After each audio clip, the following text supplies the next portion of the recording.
정봉주의 정치쇼. 안녕하세요. 70억 분의 1의 사나이 마성의 중독성 대체 불가 정봉주의 정치쇼 정봉주입니다. 자, 즐겁게 시작하는 금요일입니다. 어제까지 이낙연 총리 후보자의 인사청문회가 마쳤고요. 총리 후보자 인선 여부, 통과 여부는 이달 말에 결정되죠. 문재인 대통령의 첫 번째 관문 통과되냐 안 되냐 관심이 모여지고 있습니다. 이럴 때 이런 문제를 아주 부드럽게 재미있게 즐겁게 풀어주실 수 있는 분을 오늘 처음 모십니다. 정치 1도 모르는 분, 정치 고수로 드리는 정봉주의 정치쇼 일부 매주 금요일은 이제 여러분들께서 꼭 만나고 싶어 하시는 분들 모시겠습니다. 이름하여 봉도사의 한라인. 자, 오랜만에 준비한 코너죠. 이제 이렇게 한라인이 만들어졌다라고 하는 것은 우리 프로가 정상의 자리에 자리 잡기 시작했다, 이런 말씀입니다. 자, 여의도에서 그 누구보다도 제가 늘 형님으로 모시고 싶은 분, 사석에서 형님 하면서 큰절하고 싶으신 분, 여의도에서 국민들 마음속 속 시원하게 해주는 순서로 오늘 최장기 랭킹 탑에 계신 노회찬 정의당 대표 모셨습니다. 안녕하세요. 예, 안녕하세요. 예, 영광입니다. 노회찬 반갑습니다. 예, 요즘 얼굴이 환해지셨어요. 예. 예, 선거 끝나고 예. 선거 때 정말 사랑을 많이 받았잖아요. 예.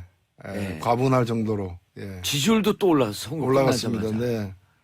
야, 사실 이걸 제대로 지켜내는 것. 예. 지지율이라기보다 한번 올라가면 고정되는 게 아니라 예. 깜빡하면 내려가더라고요. 그래서 그렇죠. 이걸, 올라가긴 어려운데 예, 내려가긴 내려가기 한 쉬워요. 방에 훅. 한 방에 훅 가는 거죠. 이걸 또 잘 지키기 위해서 저희들이 배전의 노력을 다해야 된다 생각합니다. 지난번에 저희 방송 초창기쯤에 한번 나오셨었잖아요. 맞죠. 반응이 어땠어요? 아유, 저는 그렇게 유명한 프로인지 몰랐어요.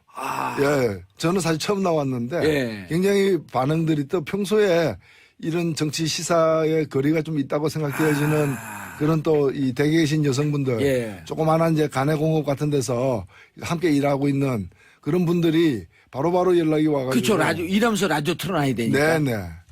그래서 이 프로를 들으면서 이 정치에 대해서 멀게만 느껴졌던 정치에 대해서 굉장히 쉽고 가깝고 재미있게 공부하고 있다. 학습 효과가 있다. 평상시에 노회찬 의원님이 나오시면 한 3배는 듣는 것 같아. 아유, 뭐 평상시보다. 그런 이야기 있겠습니까만은 하여튼 이 프로 자체가 예. 굉장히 힘을 갖고 있는 것 같아요. 알겠습니다. 자, 노회찬 의원님, 정치 최고의 전문가시죠? 아마 8.95단쯤 되시는 것 같아요. 샵 1035 단문 50원, 장문 100원. 샵 1035 여러분들 함께 해주시기 바라겠습니다. 택시기사님, 그 다음에 버스 운전기사님, 주부님들, 그리고 방금 말씀하셨듯이 공장에서 함께 듣고 계시는 분들, 회사에서 함께 듣고 계신 분들, 오늘 금요일 기분 좋게 환호지를 기회 드리겠습니다. 이민희님, 노회찬 의원님 나오신다고 해서 보는 라디오 틀었어요. 호호. 이민희님에게 손 한번 흔들어 주세요. 저기 예. 보시고요. 안녕하세요. 이게 또 이런 게 있군요. 예, 이거 지금 다 보는 거예요. 근데 이 보는 라디오, 이게 얼마나 우리가 민주적인 방송이냐면요. 다른 데선 보이는 라디오라 그래요. 근데 우리는 청취자가 주인입니다. 보는 라디오. 말 하나가 이렇게 차이가 납니다. 그렇습니다. 예. 디테일에 강하시네요. 저는 보이는 라디오인데 우리 작가분들이 무슨 얘기냐. 1조 2항 모든 권력은 국민으로부터 나온다. 모든 힘은 정치자로부터 나온다. 자, 신매님, 노회찬 의원님 격하게 환영합니다. 허명남님, 여긴 미국에 스마트폰으로 저녁 밥 하면서 한국 정치쇼를 이렇게 열심히 듣게 될지 몰랐어요. 오늘도 모두들 화팅하세요.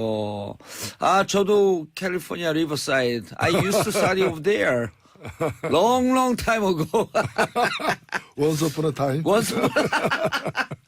예, 원스 어폰 어 타임은 청담동에 있는 재즈바입니다. 자, 대선 끝나고, 자, 정의당 이제 정말 아까 한 방에 훅 간다 그러는데 앞으로 플랜이 있을 거 아니에요. 네.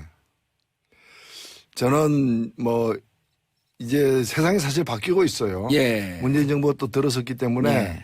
근데 문재인 정부가 혼자서 할 수 있는 일은 굉장히 제약적이에요. 제한되어 있다는 맞습니다. 거죠. 다른 정부가 들어서도 마찬가지였을 예. 텐데 그런 점에서 저는 문재인 정부가 특히 가고자 하는 그런 이제 이 민생 살리기 그리고 비정상의 정상화 함께 힘을 합칠 수 있는 대목들이 많다고 생각됩니다. 예. 그런 속에서 정의당이 뭔가 이렇게 앞으로 가는 방향을 갖다 견인해 나가는 좀 더 먼저 큰 당들에서 함부로 쉽게 하기 힘든 그런 역할들을 갖다가 정의당이 선도적으로 해내는 그런 효과가 있지 않겠는가 생각합니다. 그러니까 노회찬 대표님 뵈면은 보통 많은 분들이 촌철살인, 비판의 달인, 네. 비판에 능한 분. 그런데 요즘 논평을 내는 거 보면 민주당보다도 더 화끈하게 예.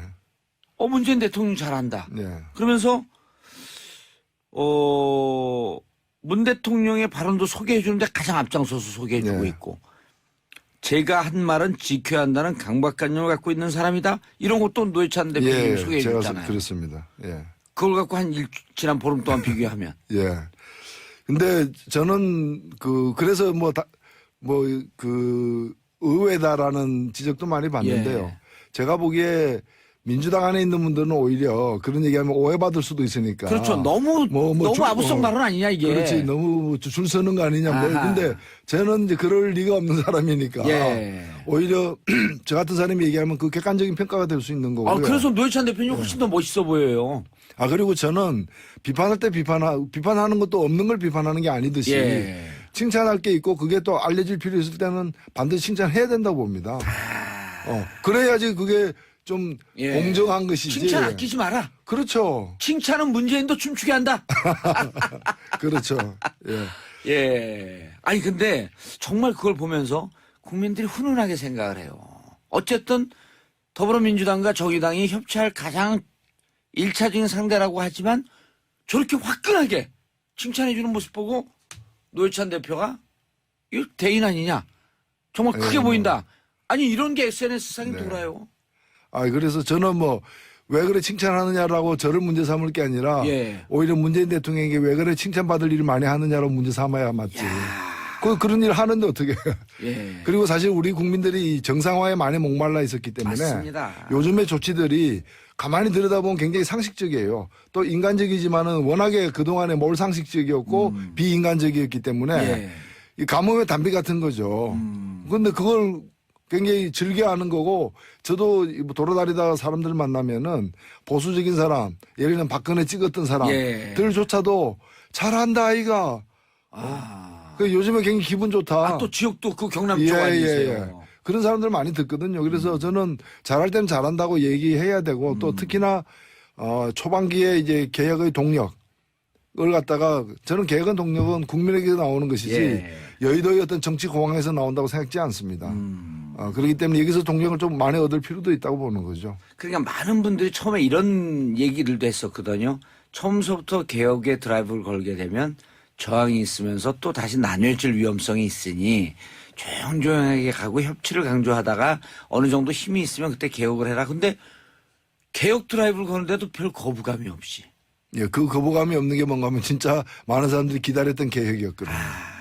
그걸 잘 좀 판단하는 것 같아요. 예. 그리고 또 그걸 지혜롭게 제가 볼 때는 어떤 실제로 고려하에 나왔던 일인지 계산 없이. 예. 근데 제가 볼 때는 나름대로 이렇게 여야의 동의를 구하지 않고 할 수 있는 일부터 먼저 예. 그렇게 해야 되거든요. 왜냐면은 이 여야는 굉장히 정치적 타산을 하는 여의도는 그런 부분이기 때문에 옳은 일이라도 그냥 들어주지 않고 다른 거 하나를 끼워가지고 이렇게 거래를 하려고 하는 그런 직업적 습성이 난무하는 거 잘 아시잖아요. 그렇기 때문에 오히려 스스로 먼저 할 수 있는 자신들의 책임으로 대통령 명령으로 먼저 할 수 있는 일을 먼저 하고 그다음에 여야가 반대하기 힘든 몇 가지들 예를 들면 총리 인준이라거나 정부조직법 개정이라거나 또는 추경 예산이라거나 반대하기 힘든 걸 구분해서 하고 근데 그 다음부터 이제 장관 이제 청문회라거나 각종 법안 통과시키는 거는 만만치는 않을 거예요. 그래서 저도 이번에 청와대 원내 5당 대표들 초청을 했을 때 가서 그런 얘기를 했어요. 이렇게 어렵게 모였는데 5명의 후보 5개 당에서 나왔던 5명의 대선 후보들이 공통으로 공약한 것들이 있다. 그걸 노회찬 대표님 제안했잖아요. 예, 제안했습니다. 공통 공약을 먼저 하자. 예. 그러니까 공통 공약은 우리가 이번에 낙선했으니까 예. 우리가 공약한 거지만 당신이 이걸 하는데 나는 반대하겠다. 이러면 안 되잖아요. 그럴 수 없잖아요. 그러니까 공통 공약이 적지도 않고 많고 국민들이 토론회를 많이 본 바람에 다 알고 있다면은 예. 국민에 대한 5당의 약속으로 그걸 갖다 공통으로 추진하자 먼저. 예. 그리고 약간 이견이 있는 것들, 시간이 좀 걸리는 것들은 차츰차츰 논의해 가자. 처음부터 잘 안 되는 거 가지고 싸우기만 하고 할 수 있는 일도 미루면은 이거는 참 국민들에게 면허 반납해야죠. 예, 그래서 그걸 제안했는데 다행히 일단은 그 자리에서는 다 합의가 되어가지고 합의문에도 반영이 되었어요. 그렇다 보면은 지금 이제 우리 국민들이 지난 사실 수개월 동안 얼마나 상처 많이 받았습니까? 예. 촛불 들고 광장에 그 추운 날 나가고 이제 보상을 받을 자격이 있는 거죠. 그 보상을 누가 해줄 거냐? 정치권이 해줘야죠. 예. 그래서 정치권도 달라져야 된다. 이걸 이제 당신들이 당선됐으니까 집권에서 당신들 한번 잘 해봐. 지켜보겠어. 라고 팔짱 끼고 있으면서만 안 된다는 거죠. 예. 제가 민원 하나 넣어도 될까요? 네. 공통 공약을 먼저 하자 그랬잖아요. 네네. 그러니까 한 발 더 나가서. 네. 어차피 그건 이제 카피라이트, 저작권은 노회찬 대표님한테 네네. 있는 거거든요. 예. 대통령이 받았어요. 대통령이 잘해도 동시에 노회찬 대표님도 박수 받을 수 있는 그 시간을 한 건데. 예. 그래서 말이 나온 김에 네. 공동 공약 이행 추진단을 만드는 거예요. 예. 각 당 의원들 2명씩 해갖고 그럼 위원회가 10명 모여지잖아요. 예. 거기서 리스트업을 쫙 하는 게 버킷리스트처럼. 네. 그래서 그것을 당 의원들 10명에서 모여서 만들고 그것을 이행해 나가는 것을 국민들에게 계속 발표해 주는 겁니다. 아주 좋은 예. 그러니까 그날 원내대표들이 훈훈하게 만났거든요. 예. 성과물을 공통 공약 이행 추진단을 만들자. 예. 그리고 의원들 2명이면 그럼 10명이 일주일에 한 번, 일주일에 2번씩 모여서 회의하니까 예. 싸울 일도 없잖아요. 그렇죠. 개혁은 진척이 되고. 예. 그래서 그것까지 그날 해주셨으면 합의된 것 중에 하나가 여야정, 예. 정이라는 건 청와대인데 여야정 상설협의체를 구성하기로 했고 예. 일단 실무협의에 들어갔고 아. 그 청와대가 안을 낼 것 같은데 그 상설협의체 안에 예. 방금 말씀하신 공통공약 이행 추진단 예. 예. 그 리스트를 쫙 만드는 예, 거예요. 예. 적어도 2017년 우리 대선 때 이런 리스트를 만들었다. 네. 이건 꼭 해내겠다. 예. 그럼- 좋네요. 예. 예, 그래서 이런 걸 둬가지고 실제로 하는 거예요. 하는 거죠. 예, 그래서 이제까지 국민들 잘 못 본 거 있잖아요. 예. 싸우는 거는 싸우더라도 힘을 합할 때 힘을 합해야 되는 게 예. 힘 합치는 거 잘 못 봤잖아요. 이제 그런 걸 갖다 실제로 한번 보여주는 거죠. 그 공통공약 이행 하나씩 될 때마다 네. 각 당이 지정하는 네. 서울 지역 혹은 전국 어느 지역 모처에 만나서 의원들이나 그 대표들이 대통령 못 오면 막걸리 한 잔씩 마시는 거예요. 더 좋은 아이디어네. 미리 장소를 공지하고 예. 그럼 우리도 거기 가서 정치적 방송도 하고 예, 예. 그럼 그 지역의 사람들이 야 이번에 이거 해서 우리 지역에 온다니까 지역 경제도 살고 예. 괜찮지 않아요? 좋을 뿐만이 아니라 예. 빨리 들어오십시오. 빨리 들어. 방송하겠습니다. 자, 그런데 한 보솔론이 이렇게 얘기했어요. 문재인이 하면 다 이뻐 보이는 정의당. 아, 예. 어떻게 생각하세요? 예. 그 신문이 그 평소에는 정의당 다룬 적이 없는데 예, 이렇게 또 네거티브로 다뤄졌는데 하여튼 근데 네거티브로 네거티브 같진 않아요, 이거는. 예, 저는 뭐 네거티브로도 환영합니다. 자꾸 다뤄주면. 근데 사실은 이 신문이 이제 아니 잘했기 때문에 잘했다고 한 것이지 예. 못한 일까지도 잘했다고 하는 게 아니지 않습니까? 그래서 문재인이 하면 다 이뻐 보이는 게 아니라 이쁜 짓을 하니까 이쁘다고 얘기하는 건데 그래서 이게 인터넷 기사로는 떴는데 뭐 신문까지는 안 나갔던 것 같아요. 안 나갔는데 계속 이런 식으로 정의당에 대해서 관심을 그 신문에서 가져주시기를 예. 당부드립니다. 그 신문에서 관심 갖는 것보다요. 저희 한 번 나오면 한 100배 관심이 아, 쏠립니다. 그럼 뭐 계속 나오겠습니다. 불러만 주시면. 그리고 논평 보시면요. 윤석열 홈런, 강경화 쌍수로 환영. 아, 화끈하게. 예. 아, 저는 굉장히 기뻤고요. 예. 있는 대로 이제 얘기를 했는 건데 저는 그래서 저희 주변에다가도 잘할 때는 예. 그걸 가지고 칭찬하면 우리가 어떻게 될까 이런 거 따지지 말자. 예. 잘할 때는 눈을 딱 감고 박수 치자. 알겠습니다. 박수 칠 땐 눈 감자. 뭐 이런 거죠. 예. 샵 1035. 단문 50원 장문 100원. 청취자분들과 함께하는 방송, 소통의 방송, 민주적인 방송입니다. 5302님, 국민의 편인 국민대변인 노회찬님 쓴소리 단소리 거침없이 뿜어주세요. 박소희님 노 의원님 말씀하신 가장 오래된 당이라고 하셨는데 역시 다르세요. 멋지십니다. 지켜보다 따뜻한 한마디와 객관적인 질책 이 시대에 꼭 필요한 정치인이십니다. 6229님 와 이거 화물차 운전하다가 가다가 한 문자 한 줄 보내야겠어서 쉼터에서 주차하고 보냅니다. 노회찬 대표님도 대한민국 대통령 하셔야 합니다. 화이팅! 아이고, 뭐 극한 칭찬들 올라요. 읽어드리기가 민망해. 자, 그런데 문재인 대통령이 또 충격적인 가족 식사비를 사비로 하겠다? 특수활동비 쓰지 않겠다? 네. 그러기 한 55억쯤 되는 돈을 청년 일자리 만드는 데 쓰겠다? 예. 아니, 평상시에 식사를 사비로 안 썼나 봐요. 그걸 보고 국민들이 더 놀랐어요. 예, 그러니까 그거 아마 관례였을 거예요. 관례에서 그래서 거기 이제 영감 식사도 예. 그 공적인 이제 업무 수행의 일부라고 이렇게 간주하면서 뭐 박근혜 대통령 의상비까지도 뭐 다 그랬었던 것 같은데. 그랬죠. 그래서 이것은 굉장히 신선한 충격이고 이 자체만으로도 평가되겠지만은 문제는 아마 이 소식을 듣고 굉장히 이제 두려워하는 많은 사람들이 생겨났을 거예요. 왜냐하면은 그 공기업들. 예.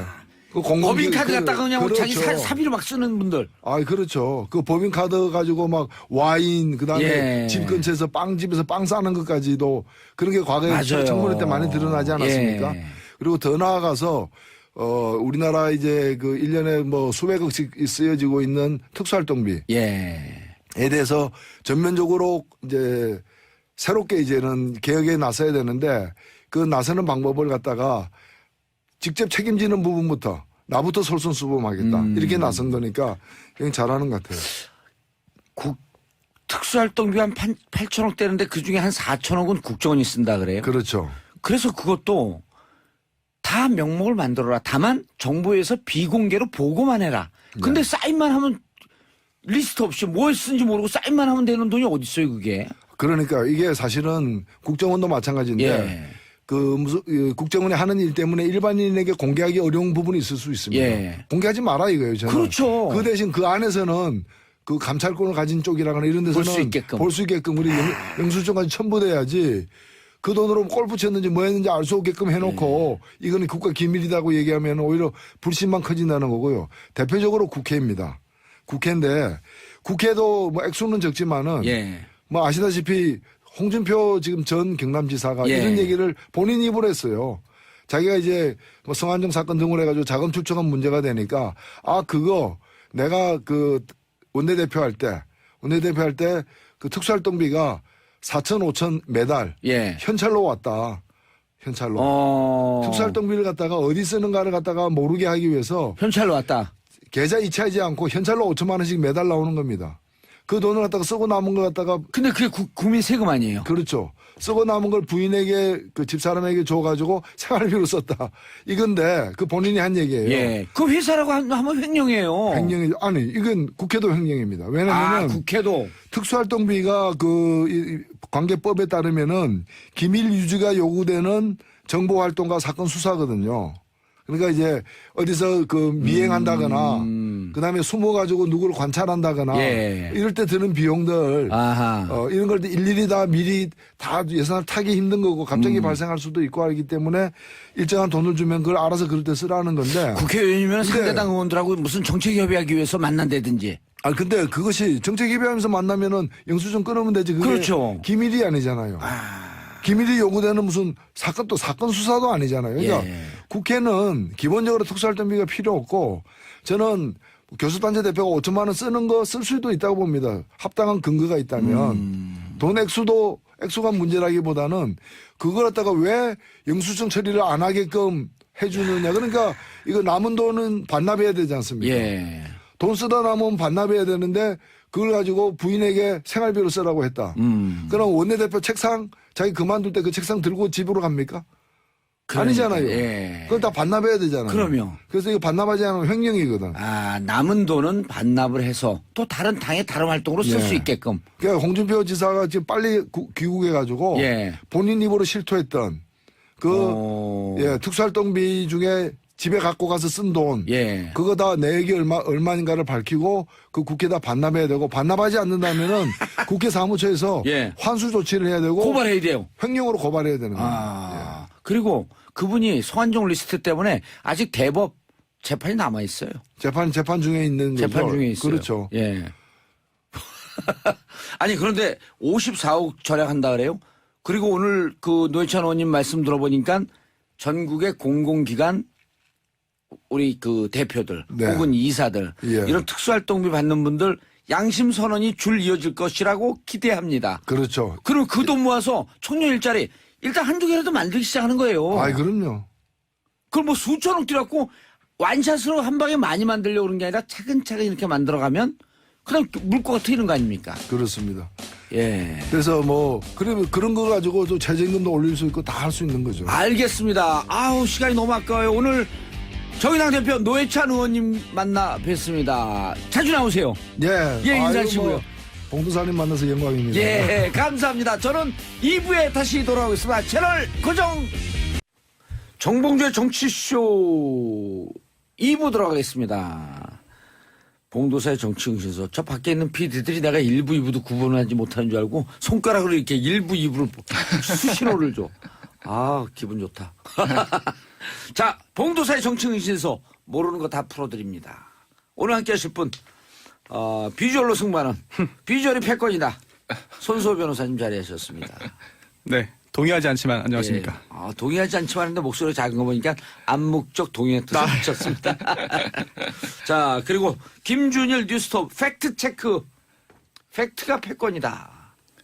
뭐 그런 세상이 왔으면 좋겠습니다. 아, 예. 동의합니다.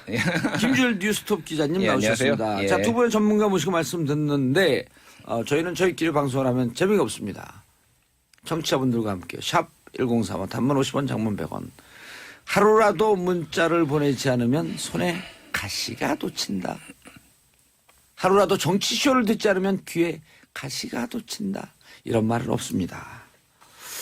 자, 그러나 문자 보내주시기 바라겠습니다. 택시기사님들 버스에서 함께 듣고 같이 듣고 계시는 분들 문자 주시면 환호를 함께 부를 수 있는 그리고 엔돌핀을 받을 수 있는 기회 드리겠습니다.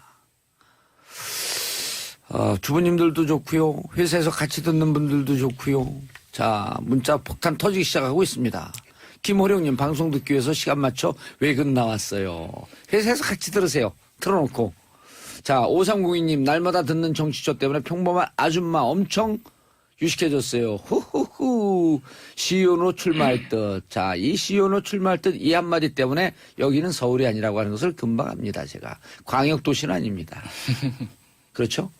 그럴 이거는 가능성이 높죠. 가능성이 높은데 이런 건 촉으로 딱 때리면 가만버립니다. 그래서 여기는 지방의 시의원이 기초의원인 지역. 그렇죠. 서울, 경기, 인천, 울산, 광주 이런 데는 시의원이 광역의원입니다. 네. 자, 오늘은 무슨 얘기를 하기로 했나요? 오늘은 그 김영란법에 관련해서 예. 근데 멀쩡하게 김영란법 얘기를 왜 하죠? 예, 어제 이제 이 인사청문회에서 예. 이낙연 총리 후보자가 이제 그 김영란법 재개정에 대해서 검토를 앞당기겠다 이렇게 재검토 시기를 앞당기겠다. 예, 그렇게 발언을 하셔서 예. 손 변호사님, 네, 이게 저도 이낙연 총리 청문회 하는 거 보고 몇 가지 결함은 있지만 네네, 이게 총리직을 수행할 정도의 문제는 아니다. 그렇죠. 뭐 몇 가지 의혹은 있지만 결함이 아니라 의혹은 있지만 그런데 저는 개인적으로 김영란법 얘기하는데 이거 솔직히 기분이 조금 안 좋았거든요. 네. 어떻게 생각하세요? 지금 이낙연 총리 후보자가 이 총리 후보자로서 발언하기 이전에 예. 이제 전직이 이제 전남지사잖아요. 예. 전남지사직에 있으면서 이 김영란법이 제정돼서 시행되기 직전에도 여러 가지 의견을 표명했고요. 또 시행된 후에도 의견을 표명한 적이 있습니다. 이게 전남지사라는 어떤 그 공직의 특수성이 좀 반영된 것 같은데요. 왜냐하면 다른 도시 지역의 광역단체장보다 신경 쓸 게 많습니다. 바로 농업, 어업 관련해서인데요. 예. 전남 지역에 아무래도 농업과 어업, 축산업에 종사하시는 분들이 상대적으로 많이 계시잖아요. 선물 보낼 때. 그렇습니다. 뭐 굴비도 그렇고 한우도 그렇고 예. 이런 것들이 이른바 3만 원, 5만 원, 10만 원.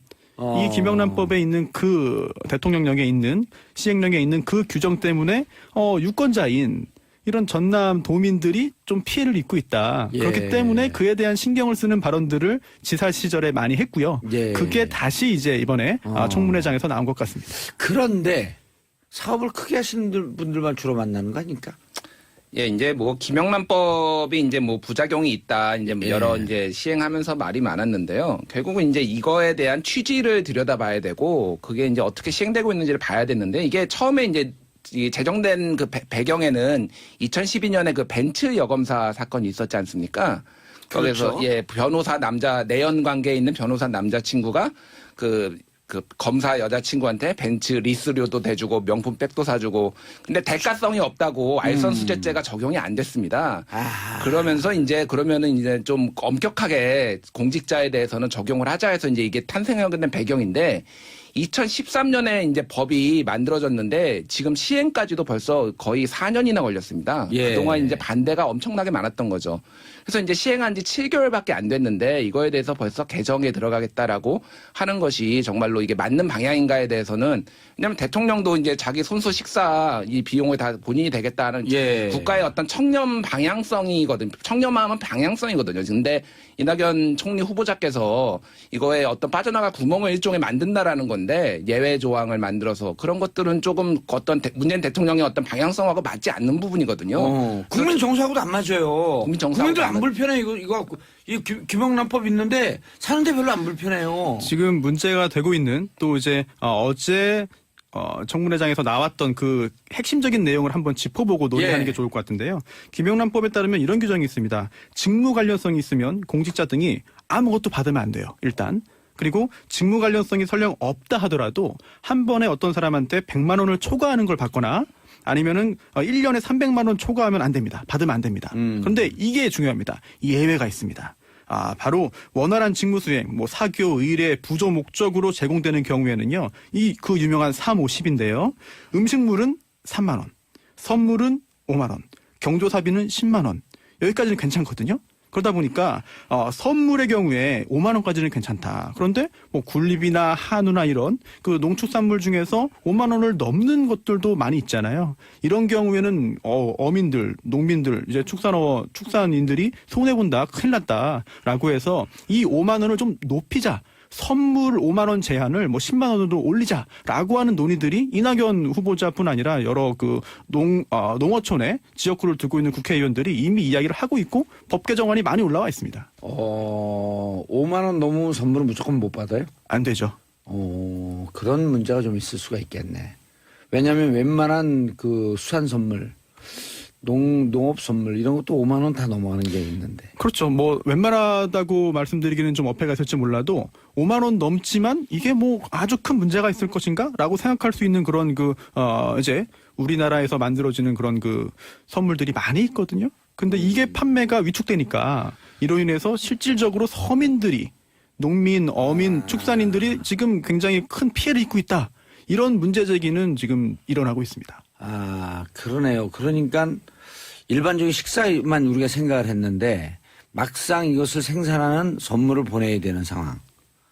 꽃 같은 경우는 어떻게 돼요? 네, 꽃도 맞아요. 못 보내요? 네, 화훼 농가 같은 경우에도 마찬가지인데요. 아니 이거- 예를 들어 그 무슨 상가에 꽃 보내고 네. 저도 수시로 보내는데 그거 보내면 네. 안 돼요? 이게 경조사비에 포함되는 게요. 돈만 되는 게 아니에요. 축의금, 조의금 등을 의미하는 부조금뿐 아니라 예. 화환, 조화 이것도 다 포함돼가지고 합해서 10만 원으로 제한됩니다. 그렇기 때문에 조화를 예를 들어 20만 원 상당의 조화를 그건 아니. 보냈다. 안 조화는 되죠. 보통 한 7, 8만 원 수준이거든요. 그 정도면 되는데 예. 그것만 보내고 끝내는 게 아니라 예. 또 이제 조의금도 보내는 경우 있잖아요. 같이 합해서 합해서 10만 원 넣으면 안 되니까 이것도 상당한 제한이 될 수 있는 것이죠. 예, 그럼 7만 8천 원짜리 화환 보내고 2만 2천 원 조의금 내야 돼? 그럼 9만 9천 원인가요? 10만 원이요. 10만 원이요? 예, 100원 빼갖고. 그건 괜찮죠. 네. 이런 문제, 현실적 문제가 있긴 있네요. 전혀 없는 건 아니네. 예, 현실적인 문제가 없다고 볼 수는 없는데 이게 이제 가끔 이제 착각하시는 분들이 있는데 이게 이제 공직자, 그러니까 이게 해당 적용 대상자는 정치인, 공직자, 그리고 언론인, 그리고 교직원입니다. 교사. 그러니까 나머지 기업간이나 이런 데서는 전혀 상관이 없는 문제입니다. 정치인. 예, 정치인, 공무원, 예, 그리고 언론인, 그리고 교직원, 교사, 이제 사립학교 교원까지 포함해서 공립학교는 원래 공무원이었고 사립학교 교직원까지 포함해서 이제 저는 언론인인가요? 이제 프리랜서 언론인이신데 소속이 안 됐기 때문에 아마 해당이 안 되지 않을까요? 예, 언론인이라고 하면은 약간 부정확하죠, 표현이. 정확히 예. 하면은요, 언론사의 대표자. 아니죠. 언론사 사장 아니시니까. 예, 아니죠. 그리고 언론사 임직원. 임원도 아니고 직원도 아니시죠. 언론사 대표네요. 인터넷 언론 등록을 해놨으니까. 그럼 그래요? 안 되네. 근데 이게 그럼, 그 언론도 예. 이제 언론중재 및 피해구제 등에 관한 법률 2조 12호에 나오는 언론사만 돼요. 그러니까 네. 일반 인터넷 언론사 이런 건 또 적용이 안 되는 거예요? 네, 그렇죠. 다행이네. 네. 그런데 이게 이제 그렇게 기업하는 사람들한테 타격이 있는데 김영란법 할 때 사람들이 이런 댓글을 올려요. 3만 원 넘어가는 밥이 있어요? 이런 사람들이 90% 넘어요. 보통 여의도에서 정치인들이 왔다 갔다 기업인들이 왔다 갔다 하면 뭐 1인분에 5만 원, 7만 원 이런 거 있는데 보통 사람들이 3만 원 넘는 밥이 있어요? 이게 국민들 정서거든요. 3만 원, 5만 원, 뭐 5만 원, 7만 원은 결혼할 때 상견례 할 때밖에 못 먹죠. 결혼하셨어요? 한 10년 전 했습니다. 그러니까 국민들 정서하고 이거 따로 노는 거예요.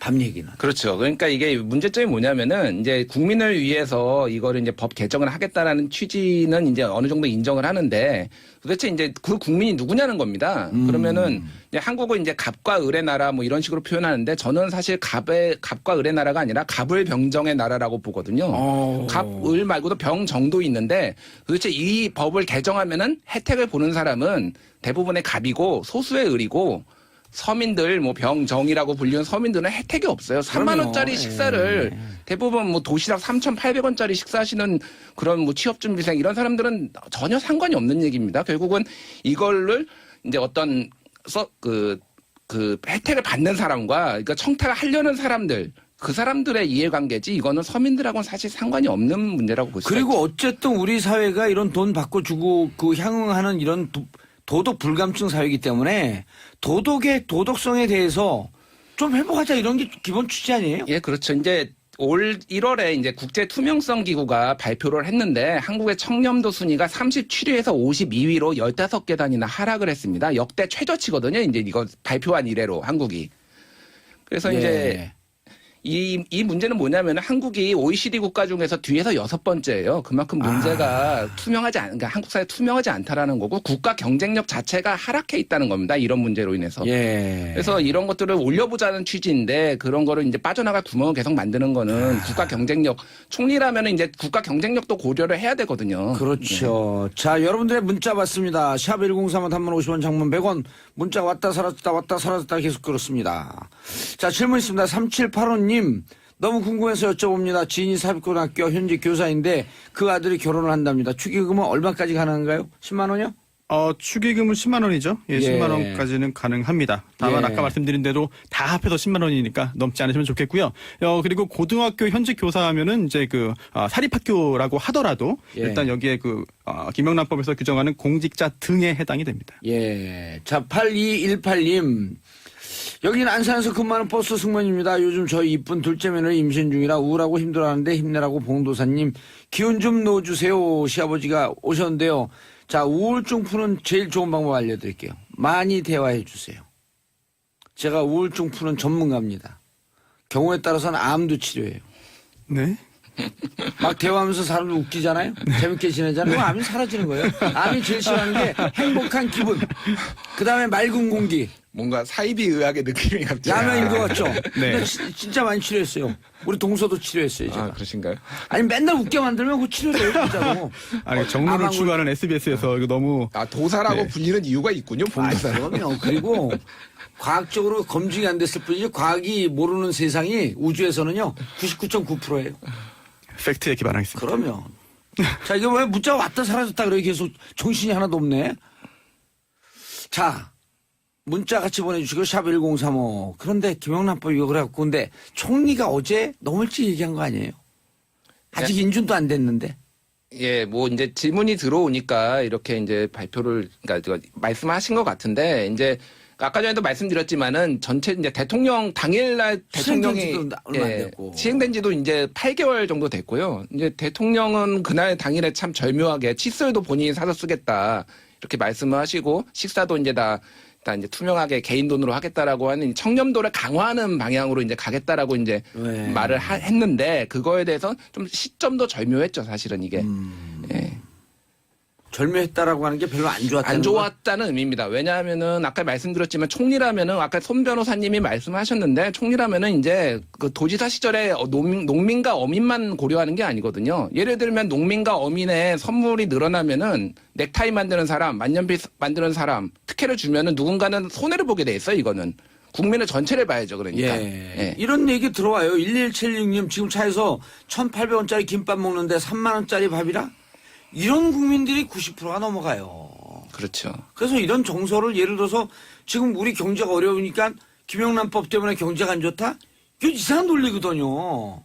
역대로 그런 논리는 많았죠. 이를테면은 이제 김영삼 정부 때 금융 실명제 하겠다 하니까 그러면 예. 한국 경제 다 죽는다라고 했지만 결국은 잘 됐지 않습니까? 그리고 사회가 그만큼 투명해졌고. 예, 사회가 투명해졌죠. 투명해진 게 경쟁력이 올라가는 거고. 국가 경쟁력이 올라갑니다. 김정민님 중2 초5 아들 녀석 각반 실장인데 반장인 거죠. 옛날로 따지면. 영란법 때문에 마음은 편해요. 간식 안 넣어도 되고 체육대 수학여행도 이런저런 거 패스. 없는 시민으로서는 영란법이 조금의 보탬이 되는 듯. 이게 맞아요. 이게 이런 식으로 해가지고 실질적으로 좀 투명해지는 게 있습니다. 왜냐하면 있죠. 이게 김영란법 정식 명칭이 좀 긴데요. 부정청탁 및 금품 등 수수에 금지에 관한 법률이에요. 그래서 첫 번째 김영란법은 김영란 이름은 없네. 네, 없죠. 법 이름은 없는데, 이제 금품을 수수하는 거, 주고받는 걸 금지하는 게 큰 첫 번째 덩어리가 되겠고요. 예. 두 번째가 부정한 청탁을 또 금지하는 겁니다. 그래서 뭐 병원에서 먼저 좀 진료받게 해달라, 뭐 입원실 좀 알아봐달라라고 해서 병원의 뭐 의사 등등 직원들에게 이렇게 여러 가지 부탁을 하는 경우가 그동안 있었잖아요, 관행적으로. 근데 이제는 김영란법 때문에 안 됩니다. 라고 해서 이제 그 대학병원 교직원 같은 경우는 의사 겸 이런 경우에 좀 많이 줄어들었다고 합니다. 예. 이런 걸 보더라도 금전 수수뿐만 아니라 금품 수수뿐만 아니라 이런 부정한 청탁도 줄어드는 효과는 분명히 있는 것 같아요. 아니 근데 이런 견해도 있어요. 윤여진님 기본 취지와는 다르게 처음 시행 후 선물 세트, 꽃 관련 소상공인은 타격이 많습니다. 명절 특수도 없어진 지 오래 유유 수정할 사항이 있습니다. 그런데 수정할 사항이 있는데 어떻게 보세요? 뭐 이제 좀 시행을 하면서 예. 우리 사회가 좀 부정 청탁이나 이런 거에 대해서 이제는 굳이 법이 없어도 잘 되겠다? 요쯤까지 간 다음에 좀 손을 봐야 되는 거 아닌가요? 그러니까 김영란법의 취지는 어쨌든 뭐 이게 부당한 청탁을 받는 거를 처벌하겠다라는 것도 있지만은 계도의 목적도 있거든요. 예. 너무 만연하게 선물을 주고받는 거를 관행적으로 당연하게 생각하는 문화를 이제 좀 없애보자라고 해서 뭐 이제 개인적인 얘기인데요. 제가 이제 미국에서 한 몇 년 공부를 했는데 네. 지도 교수랑 밥을 한 번도 안 먹었어요. 같이. 뭐 술은 말할 것도 없고요. 그러니까 그냥 별로 그게 상관이 없는 거예요. 당연한 거고 일할 때만 커피 우리 한 잔 먹고 교수님한테 술도 한 잔 대접해야 되고 선물도 좀 줘야 되고 이제 사무실에서 약간 노예처럼 일하는 경우도 많죠. 이제 교수가 막 열정 페이를 요구하는 경우도 있고. 그러니까 이제 뭐 미국을 찬양하고 그런 게 아니라 이제 좀 그렇게 찬양하는 거로 보여요. 그런가요? 저는 반미주의자는 아니지만 미국 비판주의자입니다. 예, 어쨌든 네, 좀 그런 식으로 가자는 거죠. 그러니까. 예. 굳이 선물이 오고 가지 않아도 정상적인 관계. 그렇게 되면 사람들이 좀 더 객관적이 되지 않을까요? 그렇긴 한데 그럼 선물 품목을 선물로 주고받을 수 있는 것을 생산해서 판매하는 소상공인이나 예, 그런 문제가 있죠. 뭐 이제 그런 농민, 어민, 축산인들 사실 생계와 직결되기 때문에 굉장히 민감할 수밖에 없습니다.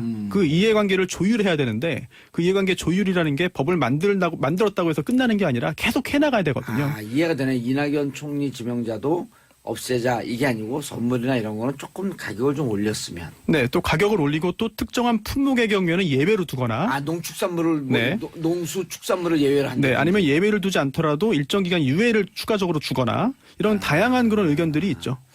예외를 줄 수도 있겠네요. 예를 들어 농산물. 예, 이제 그런 현재 이제 11건이 지금 국회에 이제 올라와 있거든요. 법안이 아하. 지금 이제 지역에서 예. 민원을 받은 국회의원들이 대부분 낸 거고요. 이제 피할 수도 없네, 그것도. 그러니까 내용은 뭐냐면은 대부분 유예 기간을 두거나 농축수산물에 대해서는 예외를 두자라는 게 그 법안들의 대부분 내용입니다. 그래서 이제 어쨌든 전남지사를 하셨고 그런 예. 고충을 잘 알기 때문에 그런 방향으로 이제 개정을 하겠다라는 이제 취지인 것 같고요. 그래서 저도 이제 뭐 보완할 점은 있는데 아까 말씀드렸듯이 그러면 농민, 어민만 국민이냐? 그럼 여러 가지 이제 또 반대 논란이 나올 수가 있어서 쉽지 않은 문제인 것 같습니다. 이거는.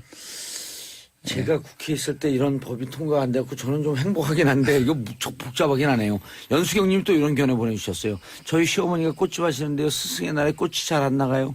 선생님에게 감사의 마음도 약소하게 표현 못할까요? 너무 삭막해요. 심지어는 꽃 가져온 선생님이 네. 돌려주기도까지 한다. 그렇습니다. 스승의 날 카네이션다는 게 그동안에 이제 그 아름다운 이제 풍습이었는데 네, 미풍양속. 그렇습니다. 그런데 이거를 그 국민권익위원회에서 유권 해석을 내립니다. 그래서 카네이션을 선물하는 건 당연히 안 되고 생화하는 거 안 되고 이거를 종이를 접어가지고 가짜 꽃을 만들어서 선물하는 것도 안 된다. 라고 하는 그런 유권 해석을 내립니다. 물론 법원의 판단이 아니기 때문에 나중에 이게 정말로 문제가 될지는 뭐 단정할 수 없겠습니다만 일단 권익위원회에서는 종이로 만든 꽃 선물도 안 된다. 이건 선물이니까 안 된다. 라고 할 정도로 아주 엄격하게 해석을 했는데요. 글쎄요. 법원의 판단과 나중에 문제가 됐을 때 동일할지 여부는 권익위원회가 장담할 수 이렇게 없겠네요. 생각한 건 아닐까? 종이를 빙자한 5만 원권으로 네. 꽃 만들까 봐. 이제 실제 기발한 생각입니다. 저는 기발한 생각만 합니다. 돈도 종이니까. 그렇네요. 예. 오, 지폐. 5만 원짜리 지폐를 한 네. 10장 정도 묶어갖고 꽃을 만들어요. 그럼 다양한 지폐를 섞어서 하면 예, 좀 이거 지폐인데 어떻게 하려고. 그렇네요. 받고 싶어지는데요. 이제 스승의 날 지나서 실제 이제 언론 보도가 나온 게 있는데요. 어떤 거냐면은 요즘 스승의 날의 카네이션은 단순히 옛날처럼 접어서 하는 게 아니라 고가에 5만 원, 10만 원짜리도 이제 탁자 위에 놓여집니다. 그러면은 오. 이제 누군가 하면은 굉장히 부담을 느끼는 학생들이 있다는 거죠. 그러면 그거를 종이로 접어서 하면은 그거 자체가 빈부격차를 드러낸다라는 겁니다. 그래서 차라리 일괄적으로 금지해 버리는 게 그래서 이유가 있었네. 대표자 한 명만 하는 게 오히려 나을 수도 있다라는 예. 반대 의견도 있거든요. 그래서 오히려 이제 부담을 덜었다라는 그런 의견도 많습니다. 예. 또 그 꽃이라고 하는 꽃 사이에 네. 5부짜리 다이아를 하나 놓아갖고 꽃 너무 선물. 지금 학생들의 순수한 마음을 너무 왜곡하는 거 아닙니까 지금? 네. 아니 이제 그렇게 불법을 하는 사람도 혹시 있을까 그렇죠. 봐. 있을 수도 있죠. 너무 그 정치인의 시각으로 학생들을 보시는 거 아닙니까? 음모론의 시각이 지금. 그리고 좀 심했나? 네. 이게 법이잖아요. 네. 청탁 금지 법이기 때문에 이거를 개정하려면은 국회 절차를 국회에서 해야 됩니다. 이정현님. 이거 새누리당 대표 그분 아닙니까? 무소속이신 분요? 예. 예. 과거에 금액 때문에 농어축산만 피해보고 대기업이 파는 햄 세트 참치만 엄청 팔렸으니 이게 독소 조항이긴 하네요. 그렇죠. 대기업이 팔 때는 금액을 맞추긴 게 상대적으로 용이합니다. 가능하죠. 예. 네, 29,000원. 그렇습니다. 그렇게 해가지고 아니, 49,000원, 49,000원. 아주 대량으로 생산해가지고 일반적으로 소량 만드는 것보다도 더 가격을 낮출 요인이 있기 때문에 어찌 보면은 좀 소상공인은 손해를 보고 그 빈틈을 대기업이 아주 파고들 수 있는 답이 안 이런 나오네. 부작용이 있네요. 답이 안 나오네. 그렇죠. 오늘 답을 만들어야 되는데. 아니, 더군다나 지금 이게 문제가 되는 게 국회에서 법을 통과해서 바꿀 수 있는 거를 왜 이 국무총리 후보자한테 질문했을까? 이 부분이 궁금할 텐데요. 예, 그러네. 네. 그렇잖아요. 근데 이게 약간 그 질문의 시의성이 있습니다. 적절합니다. 왜냐하면 이 김영란법을 바꾸는 건 국회가 할 수 있지만 3, 5, 10 이 숫자를 바꾸는 거는 국회를 통과하지 않아도 됩니다. 바로 그래요? 이게 대통령령에 있기 때문인데요. 그렇죠. 국무회의 시행령으로. 심의를 거쳐서 이게 그 대통령이 김영란법 공포해버리면 자체를 바꾸는 되거든요. 거는 국회에서 해야 네. 되지만 네, 숫자 액수 네, 그거는 시행령. 그렇습니다. 예를 들어 액수에 대해서는 대통령령으로 정한다라고 네. 이렇게 되어 있기 그렇습니다. 그래서 5만 원을 10으로 숫자를 고치는 것은 사실은 국무회의 심의를 거치는데 또 국무회의에서 뭐 국무총리가 또 부의장 아니겠습니까? 예. 또 거기에서 영향력도 미칠 수 있고 굉장히 중요한 질문을 한 것 같아요. 이미애님 논문 심사도 김영란법 때문에 간편해졌대요. 심사 후 다과 고급 식사 싹 사라졌대요. 논문 심사도 저처럼 하면 돼요. 저는 논문을 내고요. 심사 받으러 오라 할 때까지 안 가요. 제발 받으러 오라고 부탁을 할 때까지 안 가요. 근데 이게 평범한 그 대학원생 같은 경우에는 이게 안 통해요. 그렇죠. 그럼요. 학생이 예. 갑질을 한 것 같은데요. 그렇죠. 뭐 시간 하면은 제가 바쁠 때 다시 연락 주세요. 바쁘니까 다시 연락 주세요. 그리고 또 하나가 이거 관련해서 중요한 게 그럼 지금 이게 잘 지켜지고 있냐? 그리고 이 김영란법이 7개월 동안 실효성 있게 지금 네네네. 이거 이 법 저촉으로 처벌받은 사람이 있냐? 그렇습니다. 7개월 동안 여러 가지 문제가 되고 인터넷을 뜨겁게 달궜는데 그래서 정말 처벌받은 사람이 있냐? 이런 의문이 또 생기는데요. Who is that? 네. 제가 알기로는 형사처벌을 받은 사례는 없는 것으로 알고 있고요. 이번에 받을 사람 생겼잖아요. 그 검찰이요. 예, 네. 이영렬. 네. 그다음에 안태근. 첫 번째 이제 김영란법 관련된 인지 사건으로 이제 인지 사건으로. 네, 이제 그 처리될 것으로 보이는데 감찰 결과 혹시 그런 문제가 생긴다면은 뭐 이제 여러 가지 문제 제재가 가해질 수 있겠고요. 또 서울 강남구청장님도 문제가 한번 있었습니다. 예. 그 관내에 있는 그 경로당에서 이제 그 여러 가지 그 제공들을 했는데 아하. 이거는 문제가 안 된다고 경찰이 봤습니다. 왜요? 받은 분들이 공직자 등이 아니었기 때문에. 그건 또 뭐야? 네. 그럼. 그러니까 공직자 등이 받아야 되는데 이거를 받은 분들이 공직자 등이 아니었어요. 그래서 문제가 예. 없다는 경찰의 발표가 있었습니다. 알겠습니다. 김영란법 2부 여기까지 하고요. 저는 3부에 다시 돌아오겠습니다. 인사하시고요. 감사합니다. 네, 감사합니다. 예. 정봉주의 정치쇼 3부 들어가겠습니다. 오늘은 불타는 금요일. 자, 문자는 여러분의 엔돌핀을 돌게 합니다. 하루라도 문자를 보내지 않으면 손에 가시가 돋친다. 샵1035 단문 50원, 장문 100원. 하루라도 정치쇼를 듣지 않으면 귀에 가시가 돋친다. 이런 명문은 없습니다. 아하, 영화가 될 정치와 영화. 야, 이게 진짜 정치를 영화로 만들고 또 영화를 많은 사람들이 보면 정치가 그럼 정치쇼가 앉을 자리가 없어지는데. 자, 오늘 영화와 정치 이야기할 분 이름도 멋져요. 오동진 인사하시죠. 네, 안녕하십니까. 네. 영화평론가입니다. 왜 근데 목소리를 쫙 깔아요? 한번 그래봤어요. 네. 자, 영화가 된 정치 이야기. 네. 어떤 영화 골라오셨어요? 아니, 그러니까 제가 그 전에 말씀드리고 싶은 게요. 예, 이 정치 쪽 얘기할 때 정치판이라고 그러잖아요. 예. 문화 쪽에서 이 판자리를 붙이는 데는 영화판밖에 없습니다. 뭐 무용판, 음악판 이렇게 얘기 안 하잖아요. 오. 무용계, 음악계, 미술계 이렇게 왜 얘기하잖아요. 정치하고 영화 비슷한 거예요. 좀 밑으로 보는 거예요? 아니 밑으로 보는 거 아닌데 좀 아수라장인 건 맞잖아요. 좀 역동적인 느낌이 그렇죠. 나네. 정치판, 예. 영화판. 그러니까 사실은 정치와 영화가 이렇게 좀 맞붙어 있는 건 사실입니다. 네. 그 요거는 괜찮은데 예. 제가 이제 이걸 이제 작가분께서 고정으로 갈 것이냐 말 것이냐 이런 예. 고민하는 것 같아요. 근데 왜? 안 갈 것 같아. 왜요? 왜냐면요. 문재인 대통령이 너무 잘해요. 요즘. 이게 영화가 되려면 정치가 막 흔들려야 되거든요. 아니에요. 아니에요? 예, 대선 끝나면 네. 정치에 대한 관심들 다 없어지고 네. 정치 프로 없어진다 그랬어요. 그거 제 봉도사 아닙니까? 정치에 대한 관심이 2배로 높아질 것이다. 그렇죠. 왜? 그럼 뭐, 네. 그럼 좋죠. 비정상이 정상이 되면서 세상이 바뀌네. 음흠. 정치가 이렇게 재밌을 수가 있어? 그리고 또 정리해야 될 얘기가 좀 많긴 하죠. 네. 그리고 정치가 아주 시니컬하고 부정적인 줄 알았더니 따뜻하네. 할 얘기가 많은 거예요. 어쨌든 뭐 그럼 그 봉도사님의 그 예. 예측을 제가 믿겠습니다. 그리고 영화를 통해서 정치 얘기를 해야지 들어요. 네. 음악을 통해서 영화 얘기를 해야 돼요. 정치 얘기를 해야 돼요. 안 그러면 안 됐습니다. 네. 자, 정치는 헌법 1조 2항 모든 권력은 국민으로부터 나온다. 여기서 말하는 권력이라고 하는 것은 플라톤이 말했던 이렇게 정치 들어가면요. 채널 돌려요. 재미없죠. 재미없어요. 네. 그러니까 자꾸 왜냐면요. 예. 이 사람들은 작은 우주의 이야기를 좋아하거든요. 구체적인 얘기. 큰 우주는 뭐 종교, 뭐 정치, 사상, 뭐 거대 담론, 예. 뭐 자요. 이거 구체적이고 사람 이야기. 예. 뭐 이렇게 작은 동네 이야기를 정치를 통해서 외면하면 큰 얘기를 하는 걸 좋아합니다. 정치를 외면하면 미천한 사람들의 지배를 받는다. 딱 이렇게 얘기하면 멋지지 않아요. 그래서 네. 누가 얘기했어요? 그럼 우리 할아버지요. 할아버지 누구신데요? 그럼 플라톤이요. 이래야지 귀에 꽂히는 거예요. 그렇죠. 네. 자, 무슨 영화? 영화가 된 정치 이야기는 이제 저는 사실 영화가 그 이른바 예지 감각이 있어요. 그래서 저는 이 여름에 나올 영화인데요. 예. 택시 운전사란 영화가 나올 걸 생각하면서 이걸 만든 감독이 이제 장훈 감독인데 처음에는 어쩌려고 저러나 이랬었어요. 어허. 네. 어쩌려고 저 광주 민중항쟁 때 얘기 요걸 또 다시 들춰낼까. 비수원에서. 네.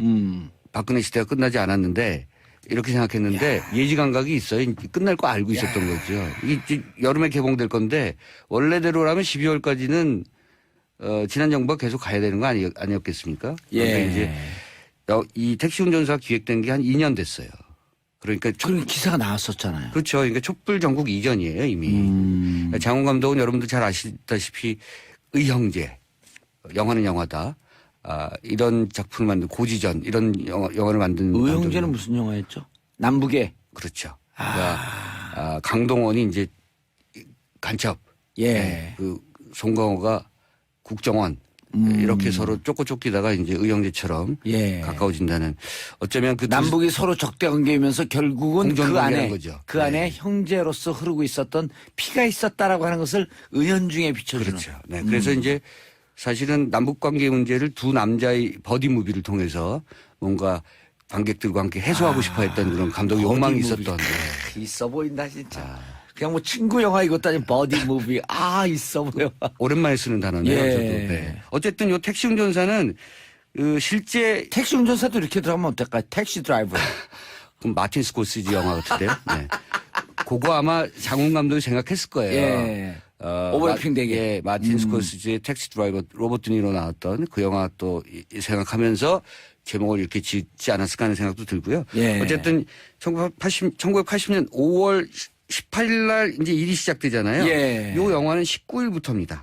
그러니까 광주에서 광주 항쟁이 일어난 민주화운동이 일어난 그 그렇죠. 다음 날. 그 이제 일들이 터지고 학살이 벌어지고 그랬을 때 예. 아무도 못 들어가잖아요. 예. 근데 독일인 그 공영방송 기자 아마 GDF 기자였던 것 같은데 예. 위르겐 힌츠페터가 이제 광주로 들어갑니다. 독일인 누구죠? 위르겐 힌츠페터. 위르겐 힌스페터 네. 기자죠. 기자죠. 네, 광주 항쟁을 취재하기 위해서. 카메라 기자예요. 무슨 네. 일이 있는지. 그렇죠. 뚫고 들어가는 건데 사실은 이 사람이 그 서울도 지리를 모르는데 광주를 어떻게 알겠습니까? 아하. 보통 이제 많은 사람들이 생소한 장소에 가면 택시를 무조건 타죠. 임대하죠. 네. 택시를 타서 하루 종일 빌리거나 예. 뭐 이렇게 하지 않습니까? 똑같은 거죠. 근데 그 당시에 광주 시내로 들어갈 택시가 없었는데 예. 김사복 씨라는 분이 태우고 들어가는 거죠. 근데 영화에서는 이걸 약간 좀 희화시켰을 거예요. 뭐냐면 제가 시나리오를 봤었는데 이 송강호 씨가 맡은 이 김사복 택시기사 분은 다른 사람들은 다 들어가길 원치 않는데 돈을 2배로 주겠다고 하고 그리고 약간 뭐랄까요 그 정국에 대한 감각이 없었던 거죠. 다른 택시 기사에 비하면.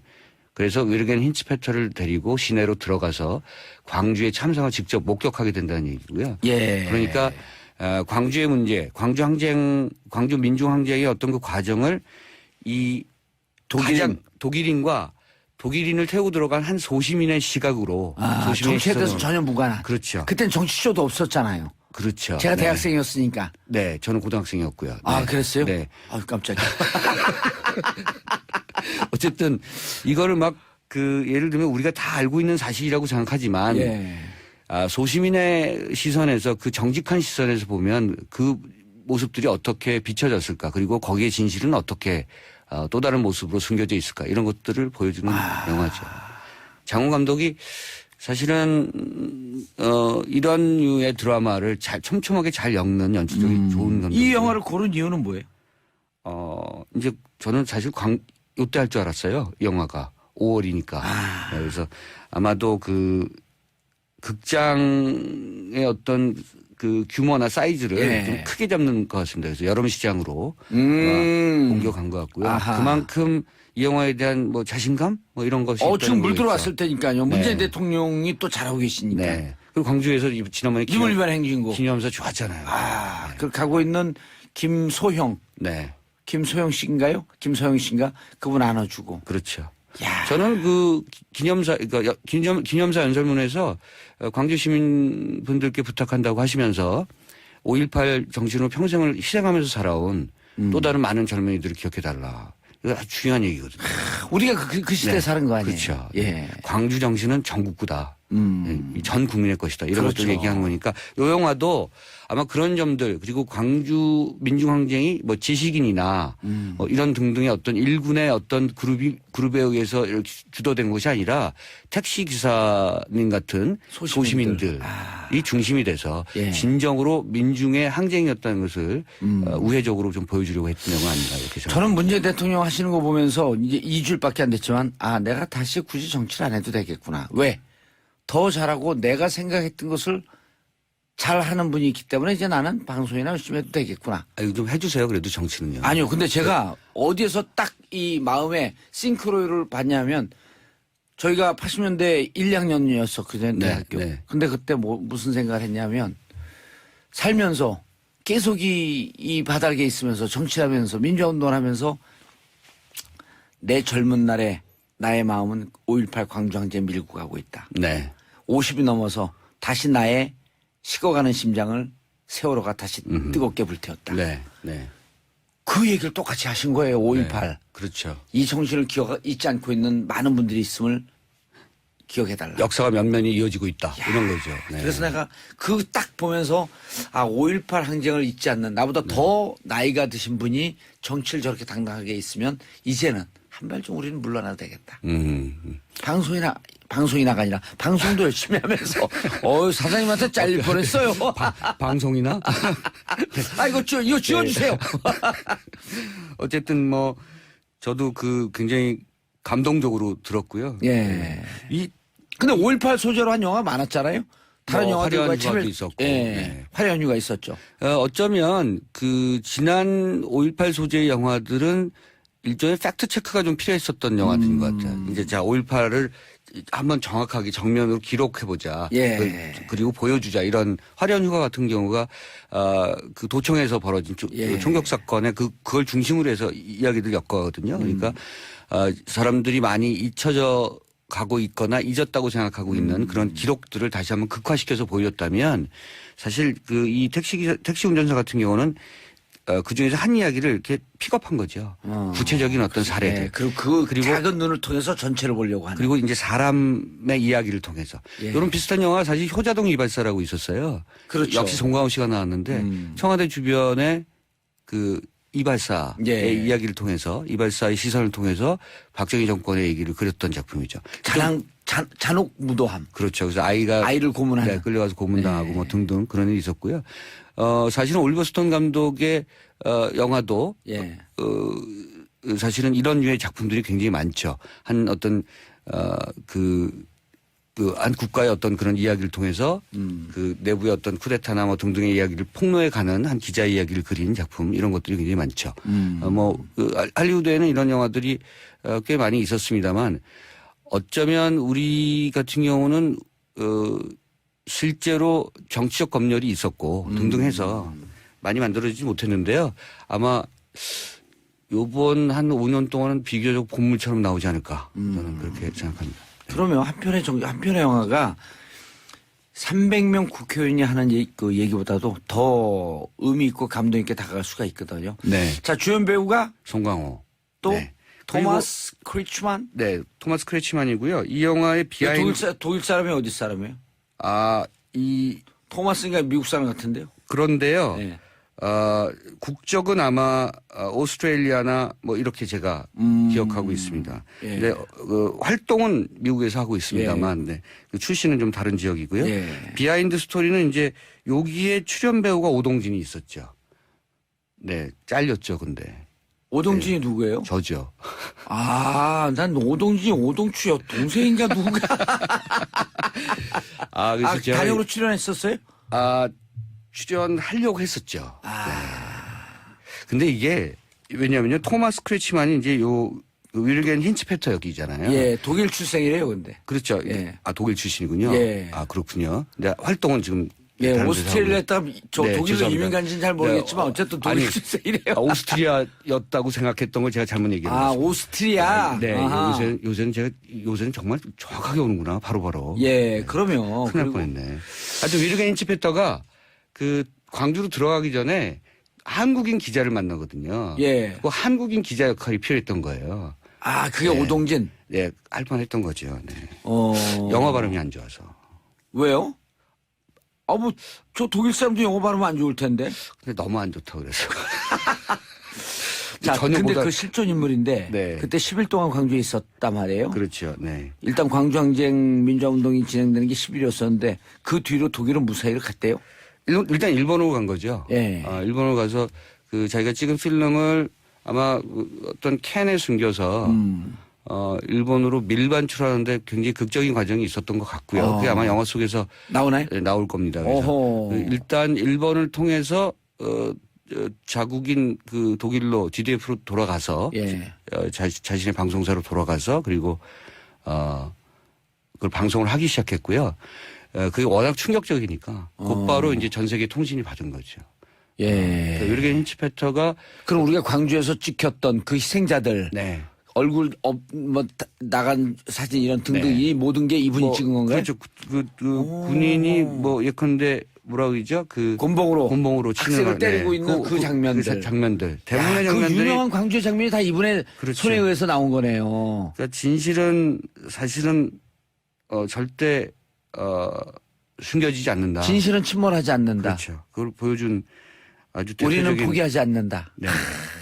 그러니까 이 밀반출되는 과정 자체가 워낙 극적이니까 예. 이 장훈 감독이 그 부분을 극화하는데도 굉장히 신경을 쓴 것으로 예. 알고 있고요. 아직 영화가 공개가 되지 않았습니다만 이전부터 워낙 이 예. 작품의 기획이 알려지게 되면서 굉장히 화제를 먹었었고요.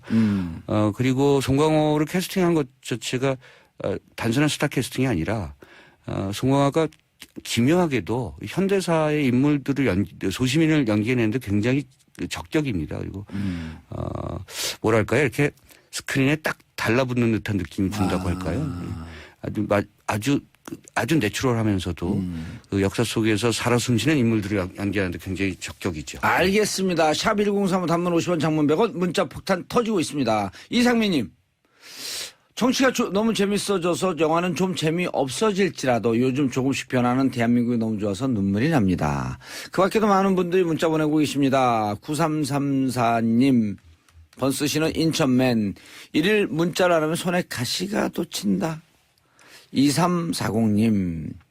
자, 화물기사 6687님. 안산에서 버스 운전하는 8218님. 사무실에서 눈치 보며 듣고 계시다는 강전환님, 정치조를 들으며 사이다 마신 기분이다라는 박우진님, 계속해서 여러분의 문자 받고 있습니다. 샵 1035 단문 50원 장문 100원, 오동진 평론가의 영화가 될 정치 이야기.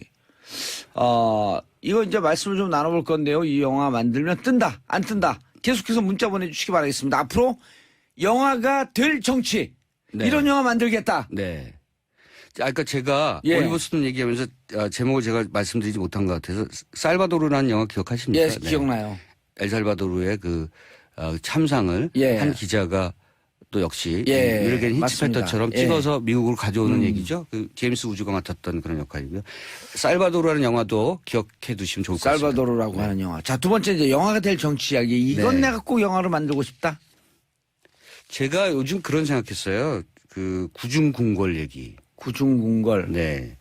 그걸 꼭 그 블루하우스 청와대 예. 이렇게 꼭 명시하지 않더라도 이 구중궁궐에 그 거대한 저택에 사는 한 여자가 있고 그리고 이상한 표정이 늘 음산한 집사가 있는 거죠. 예. 남자 집사가 있고 조리사가 한 명 있습니다. 예. 굉장히 그 거대한 저택이지만 그 사는 사람들은 적고요.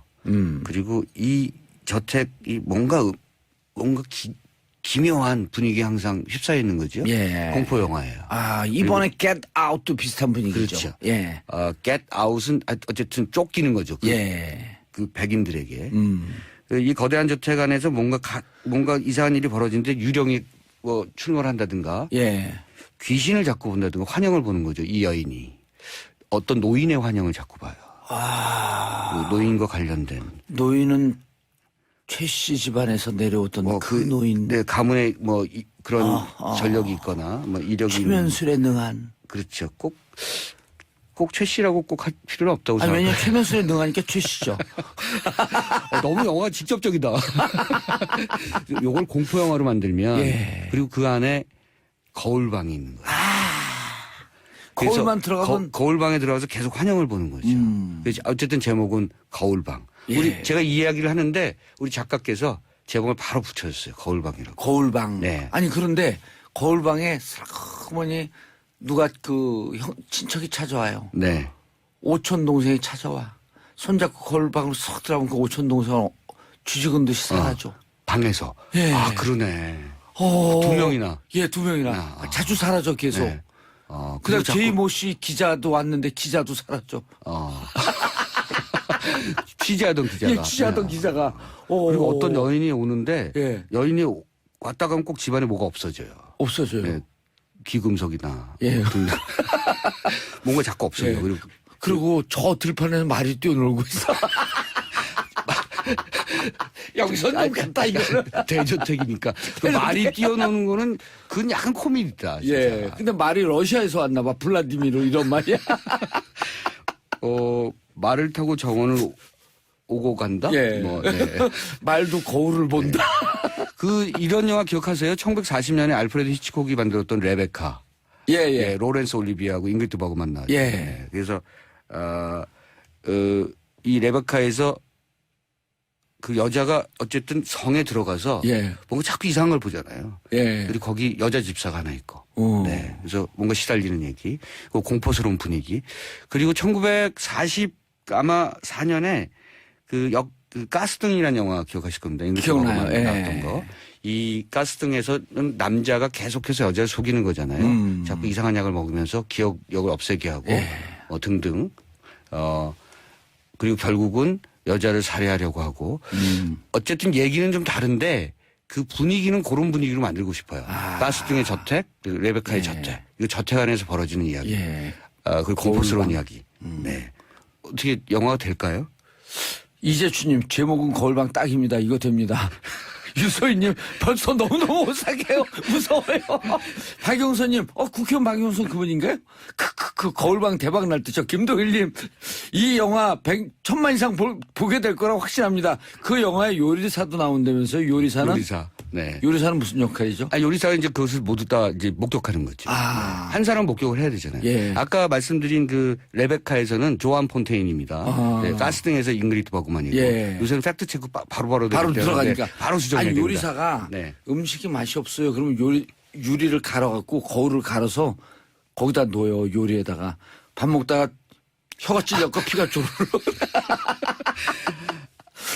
너무 직접적으로 자꾸 이건 분위기로 가야 되거든요. 분위기로 네. 그렇죠. 이거 음산한 분위기. 음악도 징. 그렇죠. 징. 뭐 예컨대 직접 그 칼로 찌르는 장면이라든가 예. 뭐 이런 장면 필요 없어요. 예. 거울 뒤에서 예. 거울방 밖에서 누군가가 거울방을 지켜보고 있거나 예. 거울방에 계속 뭔가 환영의 어떤 그런 이상한 그 영상을 작동시키고 예. 있거나 저는 등등. 괭한 눈으로 정치쇼를 방송에서 하고 있고 봉도사가 거기를 찾아갔다 사라져요. 사라져요. 네. 사라졌는데 홍성 교도소가 있어.